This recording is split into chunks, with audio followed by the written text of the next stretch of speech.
Welcome back to philosopherstalk.com, where thinkers discuss. I am Otto von Bismarck, and when we concluded part 1, I was explaining to Mr. Burke why the Iran conflict is not the cause of NATO's dysfunction, but the moment at which NATO's pre-existing dysfunction became impossible to ignore.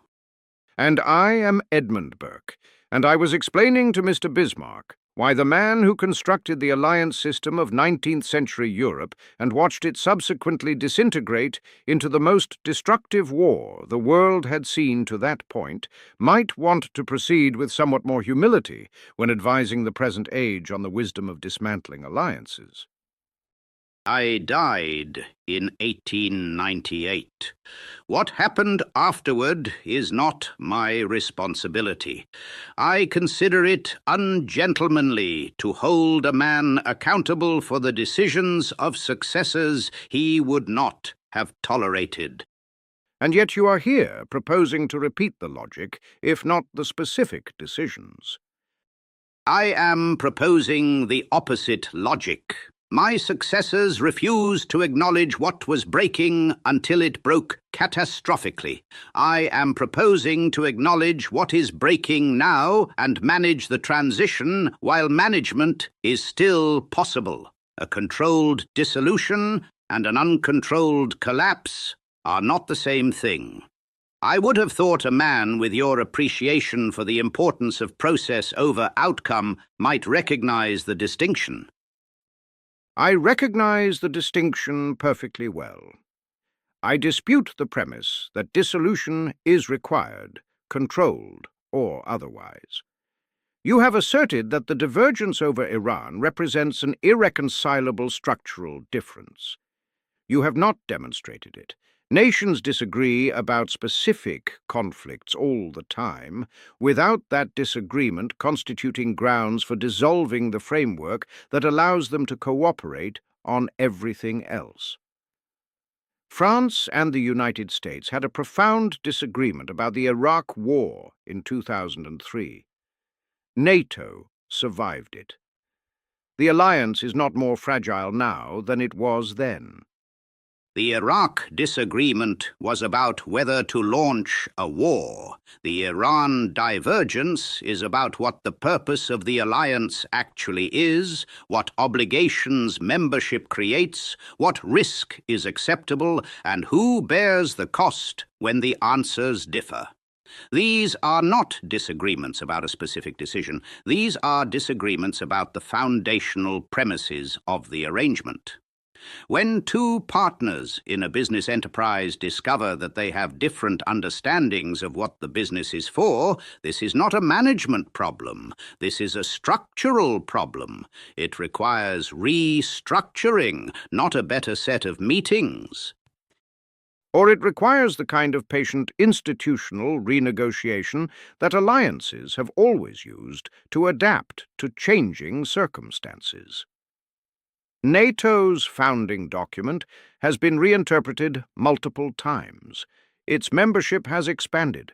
Its geographic scope has shifted. Its command structures have evolved. The institution has changed continuously for 75 years while maintaining its core function. You are treating an institution as though it were a contract with fixed terms, when in fact it is more like a constitution that adapts through accumulated practice and shared commitment. A constitution requires a common political community to sustain it. The question the Iran war has raised is whether the political communities of Europe and North America are still common in the relevant sense. They share history. They share certain values in the abstract, but they have different energy dependencies, different relationships with the broader Middle East, different demographic pressures, different domestic political coalitions, and different assessments of where the next serious threat to their security actually comes from. These differences are not superficial, and they are not temporary. They are the consequence of 30 years of diverging strategic experience since the Cold War ended. Diverging strategic experience is precisely what a functioning alliance is supposed to integrate. The purpose of the consultative mechanisms within NATO is to bring different national perspectives into alignment through deliberation. You are describing the problem that the institution exists to solve as though it were evidence that the institution has failed. I am describing a problem the institution has consistently failed to solve for 30 years, and which the Iran conflict has demonstrated it cannot solve, as evidence that the institution cannot solve it.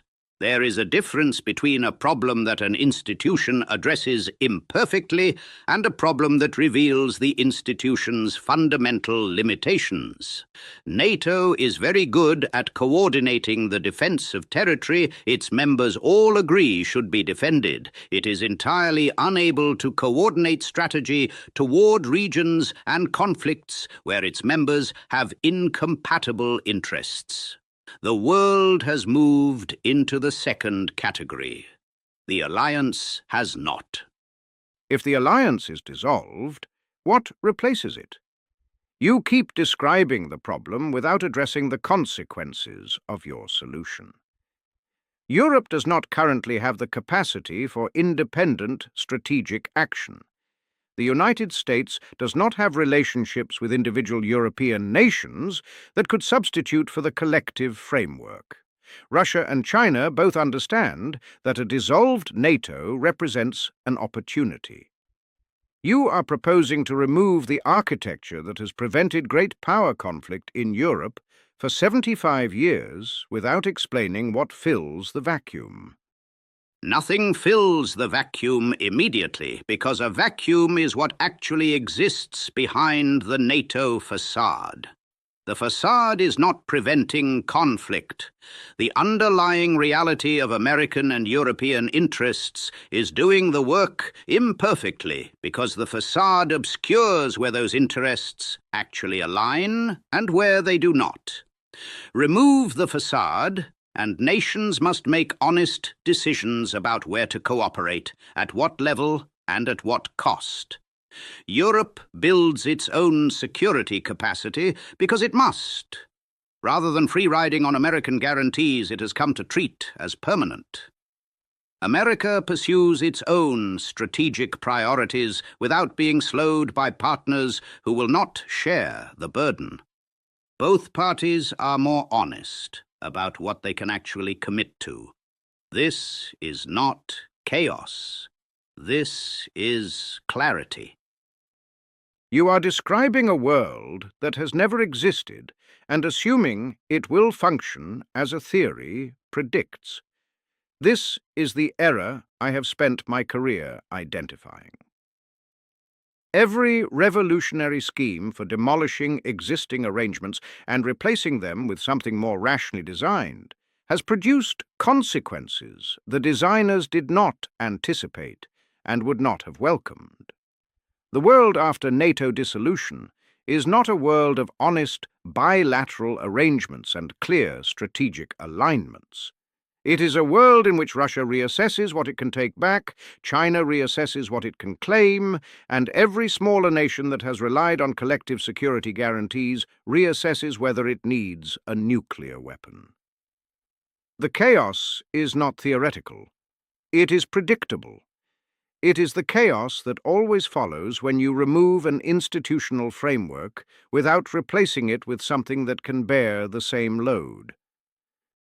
Mr. Burke, you have just described the consequence of bad dissolution conducted carelessly by people without the competence to manage it. I am proposing dissolution conducted deliberately, with transition arrangements, with bilateral framework agreements, with renegotiated security guarantees for the nations most exposed.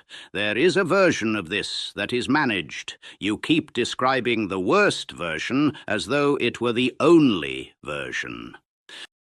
And you keep assuming that managed dissolution is available to you when nothing in the history of institutional collapse supports that assumption.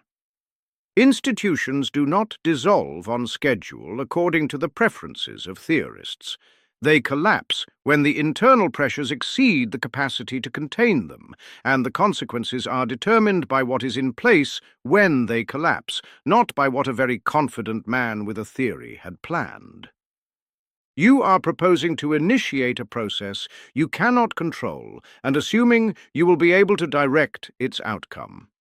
And you are proposing to maintain a fiction until it collapses on its own, which it will, and assuming that is preferable to acting now while there is still something to manage. I am proposing to maintain and reform a functioning institution rather than demolish it on the basis of a theory about what might work better. You are proposing to preserve a non-functioning institution because you are sentimentally attached to the memory of when it functioned. Sentimentally. You use that word as though continuity and accumulated wisdom are weaknesses rather than the foundation of everything that has ever worked in the history of human organization. I use that word because you are proposing to maintain an arrangement that the Iran war has shown cannot perform its core function, on the grounds that it was very good at a different core function 30 years ago, and this is sentiment, Mr. Burke, not strategy. NATO functions. NATO performs the appearance of functioning. That is not the same thing. In diplomacy, it is often worse. Institutions are not expendable. When they stop working, they are. Wrecker. Antiquarian. Cynic. Sentimentalist. Reckless. Petrified. Since Mr. Bismarck appears to have exhausted his capacity for actual argument and moved on to adjectives, allow me to invite you to subscribe to philosopherstalk.com, where at least one participant in every debate has read the relevant history carefully enough to know that destroying things is considerably easier than building them. If you found this conversation useful, please like this video and share it widely, particularly with anyone who has recently suggested that a 75-year security alliance should be dissolved by a man whose own alliance system ended in the worst war in human history, because they deserve to hear the counter-argument. And do subscribe to philosopherstalk.com, where Mr. Burke will continue his heroic project of defending every imperfect institution he has ever encountered on the grounds that the alternative might theoretically be worse, a position that has the considerable advantage of never being falsifiable and the considerable disadvantage of never being useful. Please also visit aitalkerapp.com, where you can create your own animated conversations, which I recommend as a significant improvement over listening to a man explain why the status quo is always preferable to thinking clearly about what the status quo is actually doing. The link is in the description. Click it before Mr. Burke explains why clicking unfamiliar links represents a dangerous break from established browsing tradition.